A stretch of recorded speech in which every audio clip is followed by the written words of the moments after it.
Welcome back to Thompson's Coins, where today we're taking a look at some incredibly cool banknotes.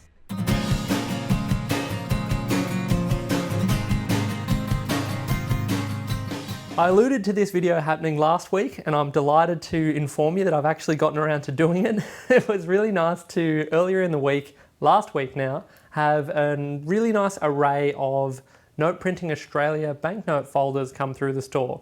For anyone that's unfamiliar, Note Printing Australia is the company that produced all of the circulating banknotes in Australia.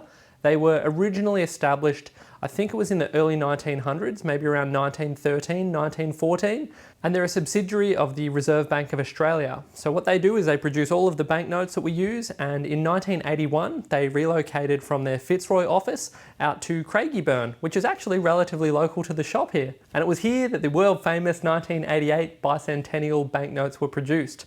They even made, I've got a bit of an array here, so it's a little bit of show and tell today. Many collectors will have seen these over the years. These were the presentation folders that those notes were issued in. One of the things to note about these notes is, see what I did there? A little bit of a pun. One of the things that you may notice about these notes is occasionally, it's not too often that it happens, but from time to time you'll see a note that was taken from general circulation and then they were stored in these presentation folders.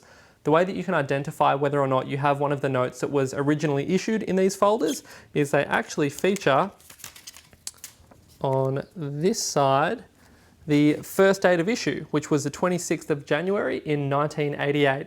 So it's a small blue text that appears in the upper right hand corner of the note that lets you know that it's one of the notes that was issued in these commemorative folders. Something that, and this is sort of the feature of the video, is these types of folders. I think there's something that they don't get nearly enough appreciation as I think they should by collectors. It's something that I understand the banknote market has shrunk significantly from where it was previously. A number of these items that we're looking at today were traded for significantly higher values 10, 15, 20 years ago. But I don't think that means they lose any of their significance in terms of their place in history. And as an avid collector myself, I really enjoy things that present nicely. And today you're going to see some things that I think make for really beautiful presentation pieces. If you have the capacity to display things in a home office or at home, wherever it happens to be, I think items like these, they serve as conversation pieces as well. Someone would come in and say, well, I've seen the paper $20 note before, but I've never seen a silver proof coin to go along with it. This is the centenary portfolio for Charles Kingsford Smith, and he was a very famous aviator. If you've ever been to Sydney, you've probably been down, I think it's called Kingsford Drive, maybe Kingsford Smith Drive, on your way to the airport. So you'll also see a number of references to him all over Australia. He also features on the banknote here, but this portfolio goes a little deeper into the story. It also features a silver dollar, which was produced by the Royal Australian Mint. So again, you have a little bit of worlds collide, the same way you have a PNC, which is a coming together of the stamp collecting world and the coin collecting world. Some of these folders, I think, really cleverly integrate coins from the Royal Australian Mint, or sometimes even the Perth Mint, and then a banknote as well. And anytime you see a little more information, being an advocate for education in the field of collecting, I think that that's a really positive thing for the collecting community. And like I say, this presents really nicely. A folder like this was limited to, I believe it was 4,000 was the total issue of these. And it's something that looks lovely, presents nicely, and tells a bit more of a story. You learn a little bit more about who Charles Kingsford Smith was, the significance of the banknotes. It also explains things like a lot of these folders have specific prefixes. So they are, when I say prefix, I'm referring to the letters at the beginning of the serial number. You'll also see in some of the other folders I have here, I have examples where you have all the different polymer banknotes that were issued, all the different denominations, but all with matching serial numbers and things like that. And I think as a collector, the odds of just finding matching serial numbers out in the wild is incredibly slim. So it's nice that Note Printing Australia over the years had issued runs like these where you can have all running matching serial numbers in a nice presentation format. Now, a lot of the folders we're looking at here today, I think present beautifully. We do still have examples of modern folders that get issued. So these were all issued by the Reserve Bank of Australia. We have the 2 generations. And again, I think this is a really nice example if you're a banknote collector or just an enthusiast of Australian currency. You see an example of the pre-existing polymer banknote, and then in the other clear window here, we have the new next generation polymer banknotes. So folders like these, I think are really nice if you're just looking for a convenient way to store your banknote folder collection, because they're quite slim and easy to manage in that sense. But like I say, I like things that are a little more unique, a little larger in scale. So I'll show you something else. What else have I got here? This was issued at the Numismatic Association of Australia's International Coin and Banknote Fair in Melbourne, 1992. So I was not even born yet when this particular folder was issued. And this is a horizontal uncut pair. It also has a little overprint here with the 25th anniversary date on there. So that would be to coincide with the 25th anniversary of the paper $5 note. You've also got a little bit of the additional selvage here, which is the extra portion of the broader sheet that the banknotes were printed on that is represented there. Once again, you've got more information on Caroline Chisholm and Sir Joseph Banks. So again, doesn't that just look super cool in terms of a presentation? I'm a big fan. I don't know if that's clear yet. Sometimes I do these videos and it's partially just an opportunity, and I've said it before, for me to just go through and have a look at some of the things that come through the store and enjoy them before they end up getting picked up by collectors. You sometimes, and quite literally, I need to pinch myself, because this is as much fun as I could possibly imagine having in terms of what I get to do for a career, and I really enjoy it. And these videos allow me to look through some of these things and take a moment to just enjoy them and have a look at them, hopefully along with you, and hopefully it's something that you get to gain some either knowledge and understanding of some of the different products that are out there, but also just see some of the cool things that have been produced in Australian history. There is also this one was produced, it's got the information there. So you've got the Reserve Bank of Australia, note printing branch, Craigieburn, which is the one that's still operational today. This one is a Johnson Fraser. When I say Johnson Fraser, I'm referring to the signatures on the banknote, and more often than not, with the $2 notes, if you have any old paper $2 notes at home, you can dig them out. You will generally find that that's the signature combination on them, because they were the 2 signatories in anticipation of the transfer to coins. So in 1988, when we transitioned to $2 coins, the banknotes were all Johnson Fraser that were in circulation. And so with over 2 billion notes issued in total, quite a lot of them were the Johnson Fraser combination, because that was what we had before the transition. Then with the $1 notes, we had Johnston and Stone, and that's before, in the lead-in to 1984, when we introduced the $1 coin. But folders like these were produced to sort of celebrate the conclusion of the production of the paper $2 notes. And again, it's got, the folder itself is cool, and then having the extra little slipcase as well to go along with it, I think just makes for a really nice presentation. This folder, I think, is also quite interesting. This was issued in September of 1996, and the function of this particular folder was to celebrate the transition in signatories. So I'll read the little information section as well. Currency note signatories change periodically when new appointments are made in the positions of Governor of the Reserve Bank of Australia and Secretary to the Treasury. Ian McFarlane was appointed Governor of the Reserve Bank of Australia for a term of 7 years, commencing the 18th of September 1996. He succeeds Bernie Fraser, who was Governor from 18th of September 1989 till the 17th of September 1996. The $5 note is the first note to be issued with the new signature combination of I.J. McFarlane, the Governor, and E.A. Evans, Secretary to the Treasury. This folder containing 2 $5 notes has been issued to acknowledge the change in note signatory. The $5 note with Fraser Evans signatures is numbered with the alpha prefix letters FE. The $5 note with the McFarlane Evans signatures is numbered with the alpha prefix letters ME. The alpha prefix letters are followed by the 2 digits 96, representing the year of production, and a further 6 numerals which are matching on the notes. So even folders like this, I think, are really nice to celebrate any sort of transitional period where we have a change in the governor of the Reserve Bank or the secretary to the Treasury, it's nice to see these sort of things celebrated and preserved in such a format. And having, again, the matching special red serial numbers is something that as a collector, it's always nice to see things that are a little out of the ordinary. And I think that's a great example of that type of thing.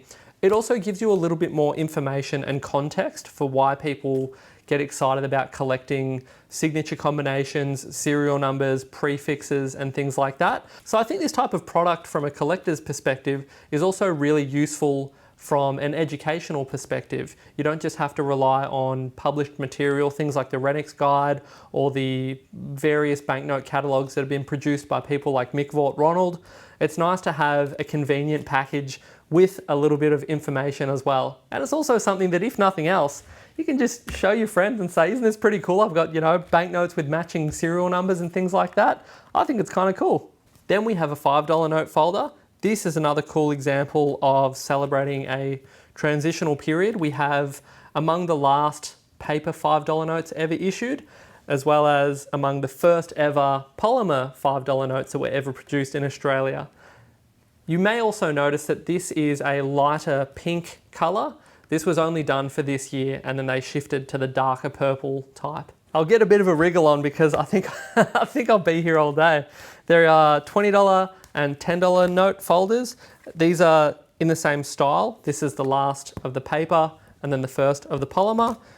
Then the $10, again, last of the paper, first of the polymer, with some additional information on the people that appear on the note. Then there are these, similar to the Kingsford Smith album we took a look at. There were these commemorative portfolios that were numbered, so there were only 3,500 produced. This is number 58, so quite a low number. There's a lot of information on Howard Florey here. This one has a sheet of stamps on the bottom there, and then at the top we have the banknote, again with the special red serial numbers, and the numbers are all zeros, so it's 0000058. So an incredibly low serial number, again in a really nice presentation portfolio, something that makes for a nice display in a home office or something like that. We have another one here for the $10 note. So this was for Waltzing Matilda, so the famous Banjo Patterson piece of work. And kind of like the additional page that they put in here. This one, rather than a stamp, actually has a phone card in it. For any collectors that have been around many, many more years than I have, they'll be familiar with the craze of phone card collecting. So that's not something that was totally exempt from the coin and banknote world. There was also even a $5 coin issued by the Royal Australian Mint that had the $5 coin. It also had a corresponding phone card. So things like that do appear from time to time, and this is an example. Interestingly, the barcode on the phone card matches the serial number on the banknote. I'd never noticed that before. So that was a special phone card. And again, for any younger viewers of the channel, I should probably explain what a phone card is. This is a very strange thing to have to do. So back in the day, there's actually even one here in the mall. I'll show you what they look like. People used to use phone boxes before you had the convenient mobile phone in your pocket, and phone cards were actually used as a method of prepaying for your phone calls. So you would go up to the phone box, insert your phone card, and then make your calls. So understandably, anytime there's an opportunity to have different designs and things like that, phone cards were another example of a craze that took off and people went wild with massive phone card collections. Unfortunately, they've gone the same way of the first day cover. They are just a lovely piece of history now. There's not really much of a collector's market for old phone cards. I'm actually having a really nice time filming this video. I thoroughly enjoy looking at the banknote folders, and I'll just show you a few more bits and pieces before I wrap it up. This one I thought was really, really interesting. This is an uncut block of 4. So these are the polymer $10 notes. What I found particularly interesting is that the serial numbers after 97, so as we learned earlier, the first 2 numbers on any banknote tell you the year that it was produced. This applies to the modern polymer banknotes. So even if you go to your wallet now and you pull out a banknote, those first 2 numbers at the beginning of the serial number tell you the year it was produced. These were 1997, so we have 97 at the beginning. Then following on from that, it's all binary. So it's zeros and ones, and it is also what's referred to as a radar serial number. So for really enthusiastic collectors, radar serials are something that is considered quite desirable, and that's a number that reads the same front and back. So the numbers we have here are 010, 010. There you go, front and back. Cool example, and they're all the same serial numbers. The only things that change are the prefixes. So you have AC, AD, AL, and AM. So this was a block of 4 that was cut from a much larger sheet and then issued in this presentation folder. Okay, almost there. Something else that came through in this collection, which I thought was quite interesting, is an open day prize draw. This was given out by Note Printing Australia. There was an event, I suppose. It says here that we have great pleasure in advising you that you are the winner of Note Printing Australia's Open Day prize draw, advertised on page A6 of the Melbourne Age on Thursday, the 9th of May, 1996. Your prize is a new $100 Polymer souvenir folder. And it's on a letterhead there, and here is that folder. So Note Printing Australia, if you're watching this, I think things like these are a great idea. It's a good way to generate a bit of excitement in the community surrounding banknote collecting. And especially if you're going to be giving away $100 note souvenir folders, I think you'll get quite a turnout. Look, I'll even MC the event. I'll get on the microphone and we'll get all, get all pumped up about whatever new banknotes coming out, maybe even do some giveaways. Let me know what you think. Anyone in the comments, if you think that's a good idea, let me know. Maybe I'll go to Note Printing Australia with a bit of an event proposal for next time we have a new banknote to celebrate. The very last thing we'll look at today, it was not actually issued by Note Printing Australia, but the International Banknote Society, also known as IBNS. This piece was issued at the 7th Australian International Banknote Fair by the Sydney chapter of the IBNS on the 19th of March 1993. The reason I'm highlighting this is because in addition to enjoying seeing any kind of presentation item like this, it's kind of nice to look at and consider that I wasn't even 2 months old when this was issued by the IBNS, and now later this month, for anyone that doesn't know, I'm the organiser of the Money Expos. These are the large money expos that happen all around the country, and I was just chatting with Tony from the IBNS about the placement of the IBNS stand at the event. So if you had have told me when I was little that I'd have a souvenir $2 note from an event that was held when I was 2 months old, and that 32 years later, I'd be gearing up to head up to Sydney to do an event that still has the IBNS in attendance, I'd say that's pretty cool. So I think just an example of some of the connections that you can have with some of the banknotes and some of these commemorative folders that get issued. I think they're really nice. I love the additional information that you can derive from them. I think it's really important, as I often say, that people have as much information as possible when you're dealing with this industry. I've seen examples of people removing notes from these folders and then trying to present them as something that is perhaps significantly scarcer than it really is. And now that's not to say that a lot of these items aren't uncommon. Some of them are even a little bit rare, but a lot of them were issued in the hundreds, in the thousands. It's always exciting to get low serial numbers, matching serial numbers, all that type of thing. But I also think it's important to understand when these items were issued, approximately how many were issued, just to give you an idea as to how truly rare something might be. But above all else, they look great. I think they're really cool, and I really do hope that Note Printing Australia continue to produce interesting and innovative forms of presenting their banknotes. And I'm absolutely serious. I'll jump on the computer later on today if I get a chance. I might even send an email, because I'd love to go and see their facility and see how things get done. And who knows, maybe there'll even be a collaboration potential in the future, because they do some really great things, and I look forward to seeing what's around the corner and what's in store for the future for collectors of banknotes. A number of these items we've looked at today will be available in the new arrivals section on the website.